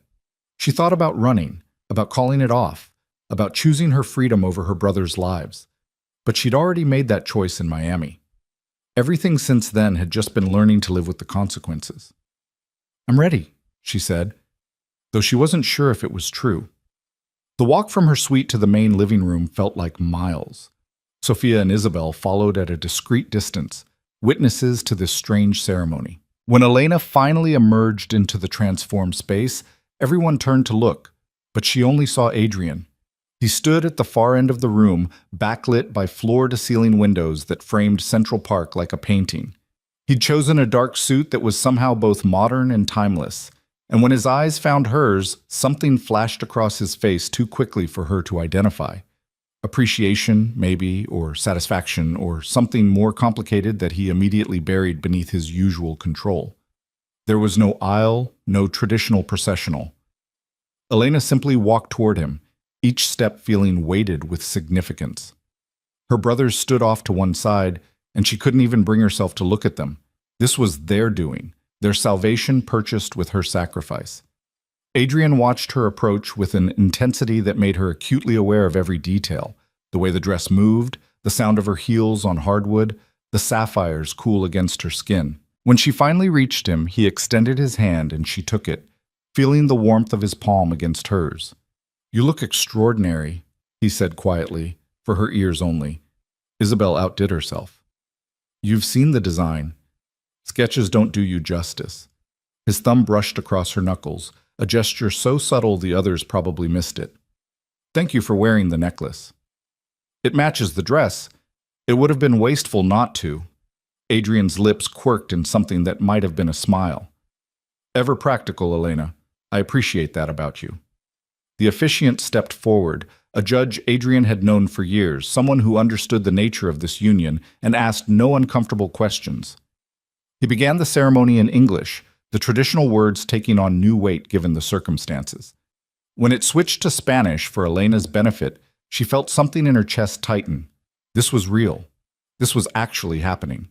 Do you, Elena Maria Cruz, take this man to be your lawfully wedded husband, to have and to hold from this day forward, for better or worse, for richer or poorer, in sickness and in health, until death do you part? Elena met Adrian's eyes, seeing her own complicated truth reflected there. He knew she didn't want this. He knew she was here under duress. But he was offering her something anyway: protection, resources, a kind of partnership, even if it wasn't the kind she would have chosen. I do, she said clearly, and felt the words seal her fate. Adrian's vows came in English, his voice steady and sure. When he spoke the words, they sounded less like promises and more like declarations. Statements of intention from a man who always followed through on what he committed to, regardless of the cost. The rings were simple platinum bands, elegant without being ostentatious. When Adrian slid one onto her finger, his touch was surprisingly gentle, at odds with the violence she knew those hands were capable of. I now pronounce you husband and wife. The judge's voice seemed to come from very far away. You may kiss the bride. Adrian's hand came up to cup her face, tilting it toward him. His eyes asked a question, seeking permission even in this moment, where technically none was required. Elena gave the barest nod, and he leaned in slowly, giving her time to pull away if she wanted to. The kiss was soft, almost chaste, nothing like what she'd expected. His lips were warm against hers, the contact lasting only seconds before he pulled back. But in that brief moment, Elena felt something shift between them, an acknowledgement that they were bound now, legally and socially, for better or worse. The small gathering applauded politely. Champagne appeared, toasts were made. Marco spoke about strength and unity with the knowing tone of someone who understood exactly what kind of marriage this was. Matteo tried to say something about family, but Elena turned away before he could finish, unable to stomach her brother's hypocrisy. We should eat, Adrian said quietly, his hand at the small of her back, guiding her toward a table that had been set for an intimate dinner. You need to keep your strength up. The meal was exquisite, course after course of food Elena barely tasted. She smiled at the right moments, responded to conversation when required, played the role of happy bride with enough competence that no one who didn't know better would have suspected the truth. But underneath the performance, she felt numb, disconnected from her own body, as if watching events unfold from a great distance. Adrian's associates left first, offering congratulations that felt more like acknowledgments of a successful business merger. Then the others filtered out until only Sophia and Isabel remained, both women clearly reluctant to leave Elena alone with her new husband. I'll be fine, Elena assured them, though she wasn't certain it was true. Thank you both for being here. It meant more than you know. After they left, the silence in the penthouse felt oppressive. Adrian had disappeared into his study to take a phone call, leaving Elena alone with the remnants of the ceremony: wilting roses, empty champagne glasses, the detritus of a celebration that had felt more like a funeral. She found herself in the library again, drawn to the familiar comfort of books. Still wearing her wedding dress, she pulled out the Caravaggio volume and tried to lose herself in Adrian's margin notes, anything to avoid thinking about what happened next. You should change, Adrian said from the doorway. That dress is too beautiful to risk damaging. Elena looked up, finding him leaning against the frame, his jacket and tie discarded, shirt unbuttoned at the collar. He looked tired in a way she hadn't seen before, the careful control slipping enough to show the human beneath. What happens now? She asked. Now we live with our choices. Adrian moved into the room, pouring 2 glasses of whiskey from the bar cart. The marriage is legal. Your brothers are safe. Your gallery will receive its funding tomorrow, and you have a decision to make. What decision? He handed her a glass. Whether you spend the rest of your life hating me for this, or whether you find a way to make peace with reality and build something worth having from the wreckage. I can't make that choice for you, Elena. I can only tell you what I hope for. And what do you hope for? Adrian took a long drink before answering. I hope that someday you'll look at me and see a partner instead of a captor. I hope that the intelligence and fire I saw in your photographs translates into someone who challenges me, who makes me better than I would be alone. I hope that we find a way to exist together that doesn't destroy us both. That's a lot of hope for someone who claims to be practical about everything. Yes, he smiled without humor, which tells you how much I've already invested in this working. I don't hope for things, Elena. I plan, I calculate, I execute. But you make me hope, and I'm not sure if that's dangerous or the only thing that might save us both. Elena set her glass down carefully, processing his words. You're afraid. Terrified. Adrian's admission was so quiet she almost missed it. Of failing you. Of becoming my father. Of building an empire but losing my humanity in the process. You represent the possibility of something different, something that isn't just power and violence and endless strategic maneuvering. But I don't know how to be what you need, Elena. I only know how to be what I am. The vulnerability was stunning, completely at odds with the man who'd threatened to kill Diego Mendez 2 days ago. Elena found herself moving toward him without conscious decision, drawn by the rare glimpse of genuine emotion beneath his careful facade. Then don't try to be what I need, she said. Just be honest with me. Always. No matter how ugly the truth is. That's the only thing I require. That you never lie to me, never pretend this is something it's not. Adrian reached out slowly, giving her time to pull away, and drew her closer until they were standing inches apart. I can promise you that. Truth. Always. Even when it costs me. And I'll promise you the same. Elena looked up at him, seeing him clearly for perhaps the first time. Not a monster, not a savior, just a man trying to survive in a world that rewarded ruthlessness and punished weakness. I'll never pretend to feel something I don't, but I'll stand beside you when you need it. I'll play my role. And maybe if we're both very lucky, we'll find a way to make this bearable. Bearable. Adrian repeated the word as if tasting it. That's actually more than I expected. More than I deserve, probably. His hand came up to cup her face, thumb tracing along her cheekbone. Elena should have pulled away, should have maintained the boundaries she'd insisted on. But something had shifted during the ceremony, during this conversation. The lines were blurring between what was forced and what was chosen, between resentment and reluctant understanding. Adrian, she said softly, a warning and a question both. Tell me to stop, and I will. His forehead rested against hers, their breath mingling in the small space between them. Tell me this crosses a line, and I'll never cross it again. Elena closed her eyes, feeling the warmth of him, the solid reality of the man she'd just married. She should say no, should maintain distance and protect herself from the complications that intimacy would create. But she was so tired of fighting, so tired of pretending she could will herself back to a freedom that had never really existed. Don't stop, she whispered, and felt him exhale shakily. The kiss was nothing like the chaste contact during the ceremony. This was heat and need and a desperate kind of honesty that words couldn't capture. Adrian kissed her like he was drowning, and she was air, his hands moving to her waist, pulling her closer until there was no space left between them. Elena responded with equal intensity, surprised by her own desire. This wasn't love. They both knew better than that. But it was real, this connection forged from impossible circumstances and unexpected understanding. Her hands found their way into his hair, and she heard him make a low sound of approval. When they finally broke apart, both breathing hard, Adrian's careful control was completely shattered. He looked young suddenly, vulnerable in a way that made Elena's chest ache. I need you to understand something, he said roughly. This changes nothing legally. The prenup stands. Your independence remains yours. But it changes everything else, and we both know it. I know. Elena's hands were still tangled in his shirt, unwilling to let go.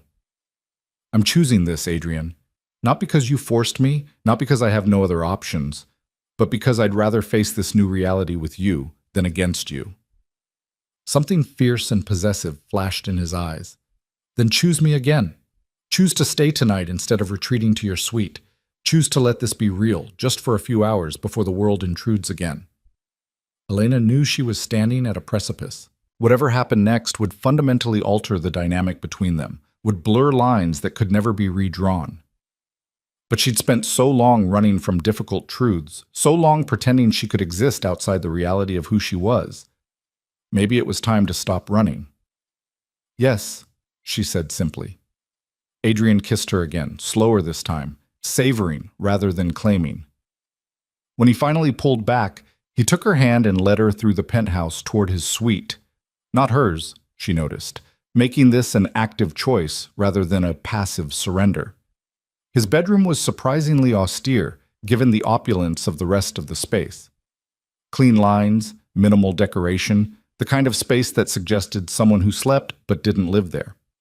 The bed dominated the room, and Elena felt a flutter of nervousness despite her decision. "We don't have to do anything you're not ready for," Adrian said, reading her hesitation. "We can just sleep. I just want you close." The admission was so unexpectedly sweet that Elena felt her defenses crumble completely. She turned to him, reaching for the buttons of his shirt with hands that trembled slightly. "Help me with the dress," she said. "I can't reach the closures." Adrian's hands were steady as they worked the intricate fastenings Isabel had designed. The dress pooled at Elena's feet, leaving her in delicate undergarments that suddenly felt far too revealing. But when she looked at Adrian's face, she saw reverence there, not predation. "You're beautiful," he said simply. "I knew you would be, but knowing and seeing are different things." Elena reached for him, suddenly needing the contact, needing the reassurance that this was real and not just another strategic move. Adrian gathered her close, skin against skin, and she felt the tremor that ran through him. What followed was tender in a way that surprised them both. Adrian touched her like she was precious, like she might shatter if he wasn't careful. Elena responded with a passion she hadn't known she possessed, discovering that desire and emotion didn't require love to be powerful. Afterward, lying tangled together in sheets that smelled of expensive detergent and something uniquely Adrian, Elena felt something inside her shift fundamentally. This wasn't surrender. It was choosing to meet reality on her own terms, to find power and agency even in circumstances she hadn't chosen. "Thank you," Adrian said quietly, his fingers tracing patterns on her bare shoulder. "For giving me this. For choosing to stay." "Don't make me regret it," Elena replied, but there was no heat in the warning. "I'll spend the rest of my life trying not to." He pulled her closer, and Elena let herself relax into his warmth. "Sleep, Elena. Tomorrow, the real work begins, learning how to be partners in a world that wants to destroy anything resembling genuine connection." Elena closed her eyes, feeling the steady rhythm of Adrian's heartbeat beneath her cheek. She'd married a dangerous man in a ceremony that should have felt like a death sentence. Instead, lying here in the darkness, she felt more alive than she had in years. It wasn't love. It might never be love, but it was real and honest and theirs. And for tonight, that was enough. Sleep claimed her gently, and for the first time since leaving Barcelona, Elena's dreams weren't haunted by the future she'd lost. Instead, they were full of possibilities she hadn't imagined. A gallery that spanned continents, art that changed conversations, and a partnership forged in fire that might just be strong enough to survive the wars that were coming. In the morning, she would wake up as Elena Cruz Valente, bound to a man who saw the world as a chessboard and people as pieces to be moved. But she would wake up clear-eyed and determined, ready to claim whatever power she could carve out from this impossible situation. The war between them hadn't ended. It had simply evolved into something more complex, more dangerous, and infinitely more interesting than either of them had anticipated. And somewhere in the city below, Rafael Mendez was planning his revenge, unaware that the woman he'd lost had just become the most dangerous piece on Adrian Valente's board. The future was uncertain, violent, full of threats they couldn't yet see. But facing it together, Elena thought as sleep pulled her under, might just be survivable after all. Elena woke to sunlight streaming through unfamiliar windows and the realization that everything had changed. Adrian's arm was still draped across her waist, his breathing deep and even in sleep. In the harsh light of morning, the intimacy of the night before felt both more real and more terrifying. She'd crossed a line she couldn't uncross, had chosen connection over resistance in a way that complicated everything. She tried to slip out of bed without waking him, but his grip tightened immediately, pulling her back against his chest. Running already? His voice was rough with sleep, but there was amusement in it.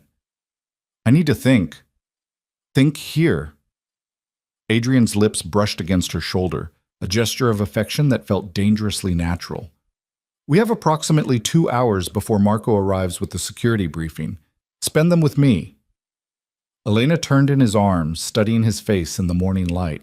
Without the armor of his usual control, Adrian looked younger, almost vulnerable. What are we doing, Adrian, really? Surviving. His hand came up to cup her face. Building something that might actually matter. I don't have better answers than that, Elena. I've never done this before. Let someone close enough to hurt me. I could hurt you? Devastatingly. Adrian's eyes were serious. You're the only person in the world who could completely destroy me, and you don't even realize it yet. That's terrifying and exhilarating in equal measure. Before Elena could respond, his phone erupted with urgent buzzing. Adrian's expression shifted immediately, the vulnerable man disappearing beneath the cold strategist she'd first met. What? He answered with clipped authority, already sitting up. Elena watched his face darken as he listened. When? How many? No, lock down everything. I'm on my way. He was out of bed before the call ended, moving with lethal efficiency as he dressed. Elena, I need you to stay in the penthouse. Don't leave for any reason. Victor will be outside the door. What's happened? Adrian paused, and she saw him calculating how much to tell her. Rafael Mendez made his move. There was an attack on one of my warehouses last night. 3 of my people are dead, another 5 injured. This is war now, and you're the most valuable target he has. Fear crystallized in Elena's chest. He'll come for me. Yes, which is why you stay here, where I can protect you. Adrian was already moving toward the door. I need to handle this. Need to send a message that this aggression won't be tolerated. But Elena, I need you to trust me. Can you do that?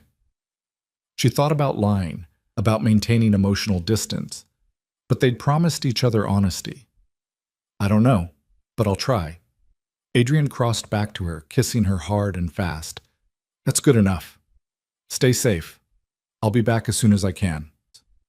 Then he was gone, and Elena was alone with the consequences of everything that had happened in the past week.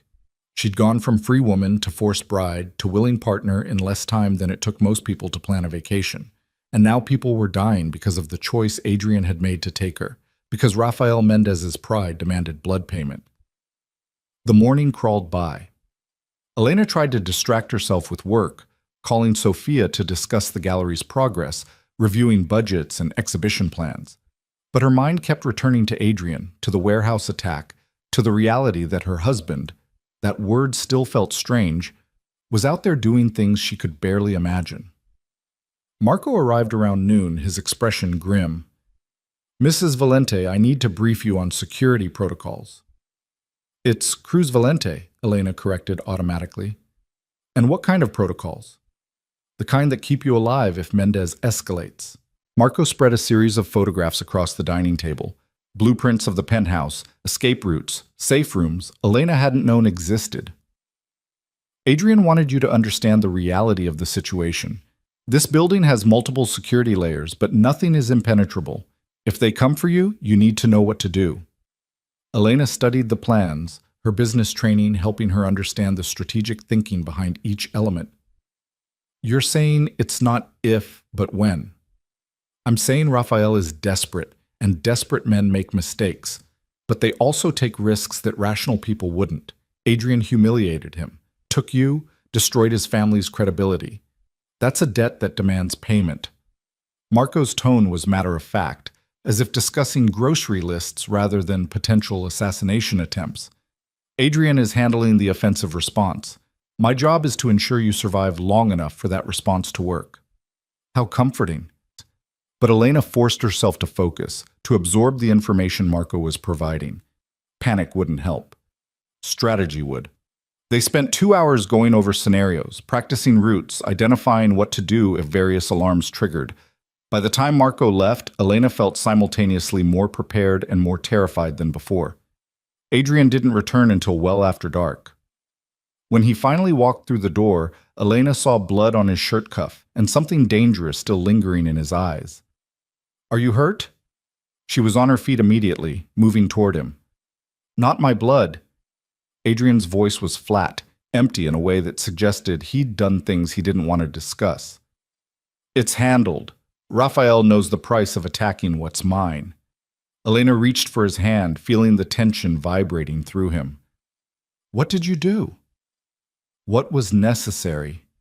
He met her eyes, and she saw the weight of it there, the violence, the choices, the parts of himself he'd warned her about. "I destroyed one of his primary revenue sources, sent a clear message that every attack on my interests will be met with disproportionate response. It's the only language his family understands." "Will it stop him?" "No." Adrian pulled away, moving to pour himself a drink with hands that trembled slightly. "It will make him more careful, more strategic. But Raphael won't stop until one of us is dead. His pride won't allow it. So I need to make sure I'm the one still standing when this ends." Elena watched him down the whiskey in one swallow, saw the man beneath the monster struggling with what he'd had to do. "Come here," she said softly. Adrian looked at her, surprise flickering across his face. "Elena, I know what you did. I know what you are." She extended her hand. "Come here anyway." He moved toward her like a man in a dream, letting her pull him close. Elena wrapped her arms around him, feeling the tension slowly drain from his shoulders as he buried his face in her hair. "I don't deserve this," he said quietly. "Don't deserve you seeing the worst of what I am and still offering comfort." "Maybe not." Elena's honesty was gentle. "But we're bound together now. Your wars are my wars. Your enemies want me dead just for existing in your orbit. So I'd rather face all of it with you than pretend I can remain separate from the reality of what this marriage means." Adrian pulled back enough to look at her, something like wonder in his expression. "You're extraordinary. You know that?" "I'm terrified and trying not to show it." "That's what makes you extraordinary." He kissed her forehead, a gesture of tenderness that felt at odds with the blood on his cuff. "Most people would have shattered by now. But you're getting stronger, adapting, becoming exactly the partner I hoped you could be." The days that followed fell into an uneasy rhythm. Adrian left early each morning to manage his empire and the escalating conflict with the Mendez family. Elena worked on her gallery remotely, slowly building something that felt like purpose amid the chaos. And at night, they came together in Adrian's bed, finding solace and connection in the darkness. But the violence was escalating. Another attack, this time on one of Adrian's legitimate shipping operations. A car bomb that killed 2 of Marco's security team. Each incident pushed Adrian further into the cold, calculating persona that Elena was learning to recognize as his war face. 3 weeks after the wedding, Elena woke alone to the sound of breaking glass. Her training with Marco kicked in immediately. She rolled out of bed, grabbed the phone from the nightstand, and hit the panic button as she ran for the safe room Adrian had shown her. The penthouse erupted with alarms. Elena heard shouts, gunfire, the distinctive crack of someone breaching the front door. Her heart hammered as she sealed herself in the reinforced room, watching security camera feeds that showed masked men moving through the space with military precision. They were looking for her. Elena watched them search, methodical and thorough, and understood with crystal clarity that Raphael had finally made his most aggressive move. The safe room was designed to hold for hours, but eventually they would find her. Eventually she would have to face whatever they had planned. Her phone buzzed. "Adrian, are you secure?" His voice was tight with barely controlled rage. "Safe room. There are at least 6 of them. Victor and his team are 3 minutes out. Marco is with me. We're 5 minutes behind them. Elena, listen to me carefully. No matter what happens, you stay in that room until you hear my voice. Do you understand? My voice, no one else's. Adrian, promise me." The desperation in his tone cut through her fear. "Promise me you won't take risks. I can't lose you. Not now. Not after everything." "I promise." Elena watched the feeds as the intruders moved closer to the safe room's location. "But Adrian, if they breach the door, they won't live long enough to touch you. The absolute certainty in his voice should have been frightening, but instead, Elena found it comforting. 3 minutes, Elena. Just hold on for 3 minutes. The line went dead. Elena watched the feeds, counting seconds, watching masked men search with increasing frustration. One of them started examining the library wall where the safe room entrance was concealed. She saw him find the seam, saw him signal to the others. Then Victor's team arrived like a violent storm. The camera feed showed the kind of choreographed brutality that spoke to extensive training and zero hesitation. The masked intruders never stood a chance. Within 90 seconds, 4 were dead, 1 was wounded and pinned, and the last was running for an exit that Victor blocked with casual efficiency. "Mrs. Valente," Victor's voice came through the safe room intercom. "It's clear. Mr. Valente is 30 seconds out. You can open the door." Elena's hands shook as she entered the code, but she forced herself to remain calm. The door swung open to reveal Victor, blood spattered across his tactical gear, holding a weapon with professional ease. "Are you hurt?" he asked. "No, I'm fine." Elena stepped out into the library, trying not to look at the bodies visible through the doorway. "The one you captured, can he tell us who sent them?" Victor's smile was grim. "He'll tell us everything we want to know. Whether he survives the telling is another question." Then Adrian was there, bursting through the penthouse entrance with Marco and additional security. His eyes found Elena immediately, and she saw naked relief wash over his face before the mask slammed back down. "Clear the bodies," he ordered, never breaking eye contact with Elena. "Secure the prisoner. I want to know everything. Who planned this? Who funded it? Every detail. And then I want Rafael Mendez's location." Marco started coordinating the cleanup, but Adrian moved straight to Elena, his hands framing her face as he searched for injuries. "You're sure you're not hurt?" "I'm fine. Scared, but fine." Elena covered his hands with hers. "Your safe room worked exactly as designed." "They found you anyway, got within feet of you." Adrian's voice was rough, thick with emotion. "That's unacceptable. I'm ending this, Elena. Tonight. Rafael wanted war, and I'm going to give him exactly that." "Adrian, wait. No!"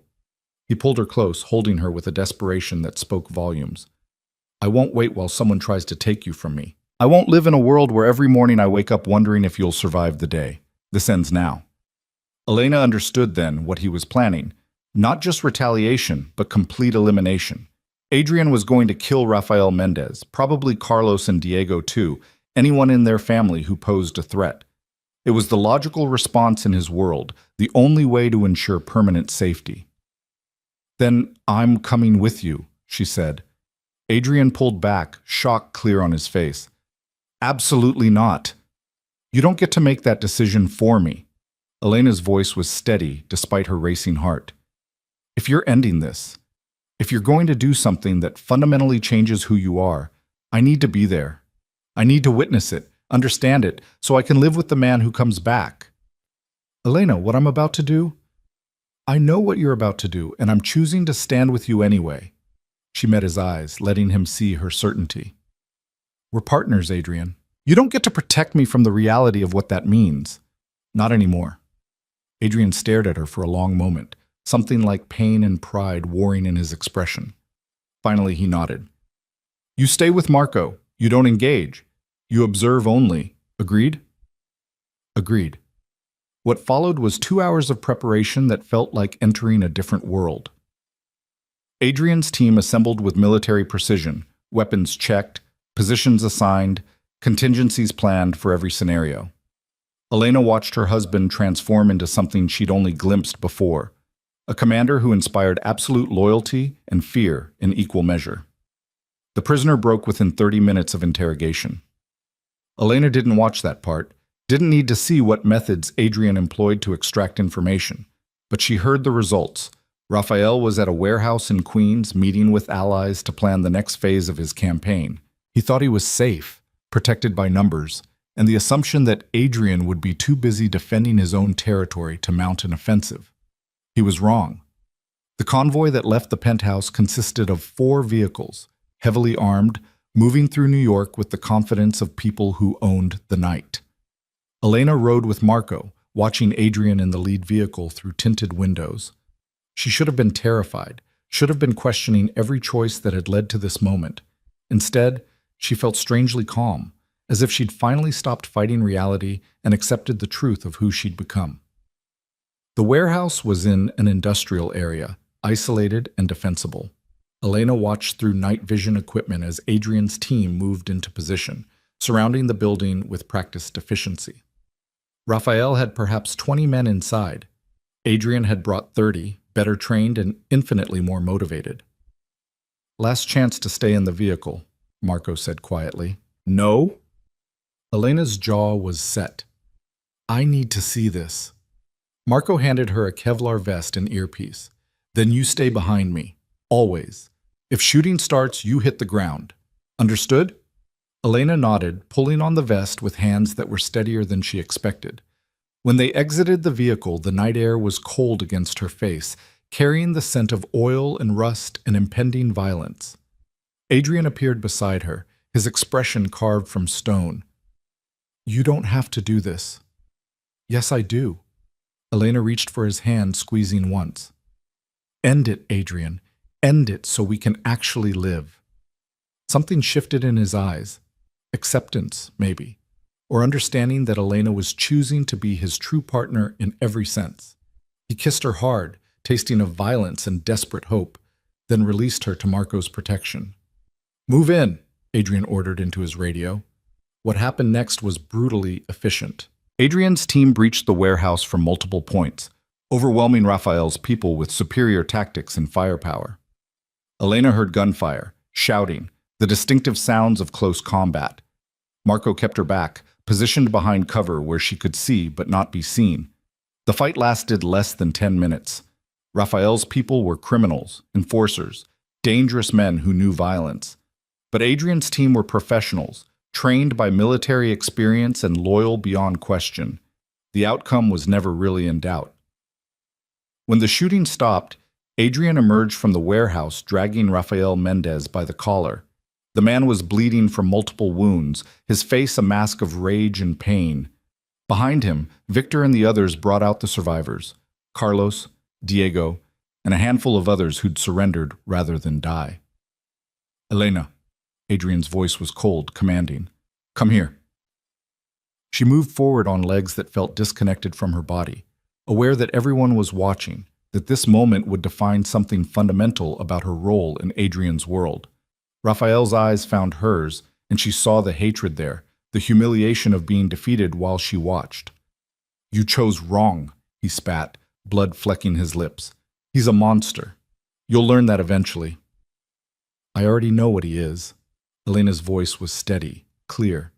"And I chose him anyway. You lost, Raphael. Not because Adrian was stronger or smarter, but because you made this personal. You let pride override strategy, and that's why you're bleeding on your knees while I'm standing free." Adrian's hand found the small of her back, a gesture of possession and approval both. "You have one chance to end this," he told Raphael. "Swear an oath, binding your family to peace with mine. Accept permanent subordination to Valente interests. Or die here tonight, along with everyone who followed you into this stupidity." Raphael's face twisted with rage. "I'll never—" Carlos's voice cut through the night. "We accept." Raphael's head whipped around. "Uncle, you can't—" "I can, and I am." Carlos's tone was weary, defeated. "You did this, Raphael. Your pride, your need for revenge. Look at what it cost us. Look at our people dead because you couldn't accept reality." He turned to Adrian. "We swear the oath. The Mendez family acknowledges Valente supremacy. This war is over." Adrian studied Carlos for a long moment, assessing truth and sincerity.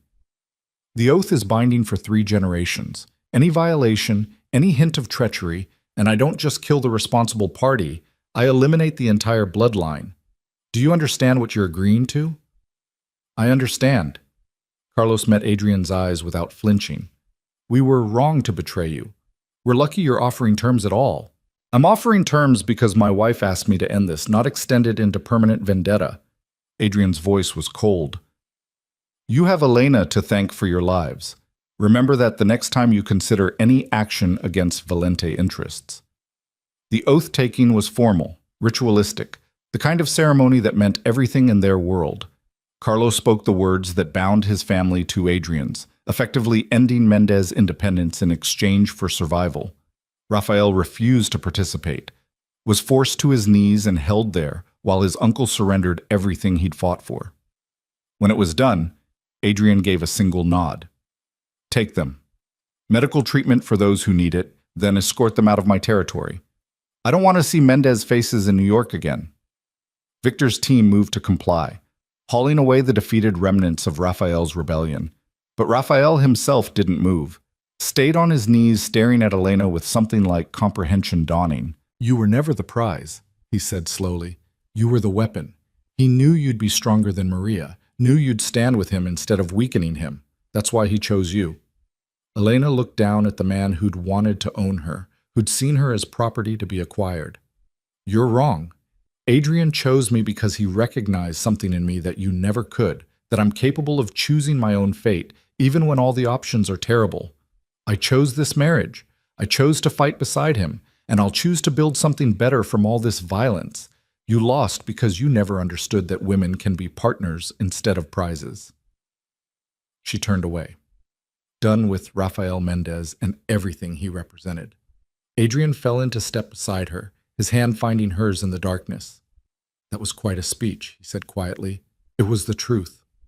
Elena looked up at him, seeing the blood and exhaustion and relief warring in his expression. Is it really over? The immediate threat, yes. There will be other challenges, other enemies. But Rafael specifically? That's finished. You're safe now, Elena. As safe as anyone can be in our world. They drove back to the penthouse in silence, both processing what had happened. The sun was rising by the time they arrived, painting the city in shades of gold and pink that seemed too beautiful for the violence of the night. In Adrian's suite, Elena helped him out of blood-stained clothing, running water for a shower that they shared in wordless intimacy. Under the spray, she watched the physical evidence of the night wash away, but she knew the truth would remain. They'd crossed another line together, had stood united in violence, and emerged changed by it. Afterward, wrapped in towels and exhaustion, they collapsed into bed. Adrian pulled Elena against his chest, his heartbeat steady beneath her ear. I love you, he said quietly. I know I shouldn't, know it makes me vulnerable in ways I can't afford, but I do. I love you, Elena. Everything you are, everything you're becoming. I love that you chose to stand with me tonight. I love that you're strong enough to see me at my worst and not flinch. I love that you made me want something more than power and survival. Elena's breath caught. She'd known what she felt for Adrian was evolving, changing from resentment to understanding to something deeper. But hearing him say it first, hearing the vulnerability in his voice, crystallized everything she'd been afraid to acknowledge. I love you too, she said, the words feeling both impossible and inevitable. I don't know when it happened. Maybe that first night when you were honest about what you wanted from me. Maybe during our dinners when you showed me who you were beneath the monster. But Adrian, I love you. Not the man who bought me from my brothers, but the one who gave me space to choose who I wanted to become. Adrian's arms tightened around her. We're probably insane. Definitely insane. Elena smiled against his skin. Falling in love with the man who forced me into marriage, who exists in a world of violence I barely understand. But here we are anyway. Here we are, Adrian agreed. And Elena, I'm going to spend the rest of my life making sure you never regret choosing this. Choosing me. I know. She tilted her head up to kiss him, soft and sweet and full of promise. Because I'm going to do the same for you. They fell asleep as the city woke around them. Two people who'd found something improbable and precious in the wreckage of impossible circumstances. The future was still uncertain, still full of threats they couldn't predict. But they would face it together, partners in truth now, bound by choice as much as obligation. The gallery in Barcelona would become the first of many, Elena's vision expanding with Adrian's resources behind it. She would become a force in the art world, respected for her eye and her integrity, known as much for her own accomplishments as for being Adrian Valente's wife. Adrian would continue building his empire, but with Elena beside him, He would remember what he was building it for, not just power for its own sake, but the possibility of something better, something that honored the human beneath the monster. Their marriage would never be conventional. There would be challenges, conflicts, moments when the darkness of Adrian's world threatened to consume them both. But they had chosen each other with clear eyes and honest hearts, and that choice would sustain them through everything that followed. 5 years later, Elena would stand in a New York gallery she owned outright, watching Adrian move through a crowd of collectors and artists with the same lethal grace he'd always possessed. But when his eyes found hers across the room, they would soften in a way that only she ever saw. And she would remember that night in the warehouse, the moment she'd chosen to stand beside him, not because she had to, but because she wanted to. Love hadn't saved them. They'd saved themselves together by refusing to let circumstance define who they could become to each other. In a world built on violence and strategy, they'd carved out something genuine, something that grew stronger with each choice they made to honor the partnership they'd forged. The pact written in blood had become something more, a covenant of choice, of mutual respect, of two people who'd looked at their worst options and decided to build their best life from them. And in the end, that was worth more than any freedom Elena had imagined in Barcelona, more than any empire Adrian had built on his own. They had each other. They had truth. And they had a future they were writing together, one imperfect, beautiful, violent, tender day at a time. The story could have ended in tragedy, two people destroyed by circumstances beyond their control. Instead, it ended in transformation. The woman who'd been sold becoming the partner who chose to stay. The monster who'd claimed her learning to become the man who earned her love. In Adrian's world, that was as close to a happy ending as anyone could hope for. And for Elena and Adrian both, it was more than enough.